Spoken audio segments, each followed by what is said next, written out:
The sun skimmed over yellowing leaves and filtered through the branches. Birds darted amongst the trees, passing from shafts of light into shadow, their feathers catching silver. Too hot, too close. The woods themselves seemed restless. Under our feet, the leaf litter crunched, and our white robes rustled as we wound along the path. I was focused on my breathing. In and out. In and out. Nice and slow and easy. Keep my mind on the immediate and tangible. The warm air brushing the nape of my neck. The loose, brittle earth under my shoes. Cicadas hissed, and I set my teeth. It had been 7 days since I had last seen Finn, and I could feel the pressure building behind my eyes. Concentrate, I told myself. Leave no room for panic. In some respects, I had been lucky. The Moon Pillar pilgrimage was the shortest, only a day's journey from the city. Unfortunately, this trip had taken far longer than usual. Harold Ve Lusar had directed the cohort to stop at every settlement along the route.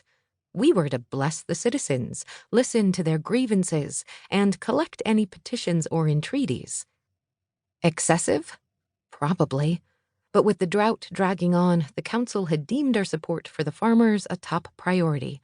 If they turned on us, the city would starve. That was all very well. I just had far more pressing personal concerns. Before every pillar pilgrimage, every errand that took me beyond the fields, I arranged to see Finn. While the journey to the mud pillar had cut it fine, 6 days there and back, the others had proved manageable. Not this time. Work had overwhelmed me, and then an acolyte broke her wrist during a renewal. I was suddenly called to serve as her substitute. So here I was, day 7, and in deep shit. The trees thinned and the path grew wider, the dry undergrowth giving way to short, softer grass. We had arrived. The moon pillar stood in the middle of the clearing, the massive granite column split down the center by the roots of a long-dead beech tree.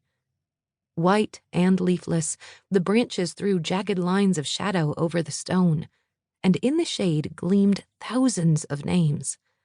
Every sister throughout the history of Aytrium was memorialized here. When we died, the order carved our names into the pillars and filled in the letters with gold.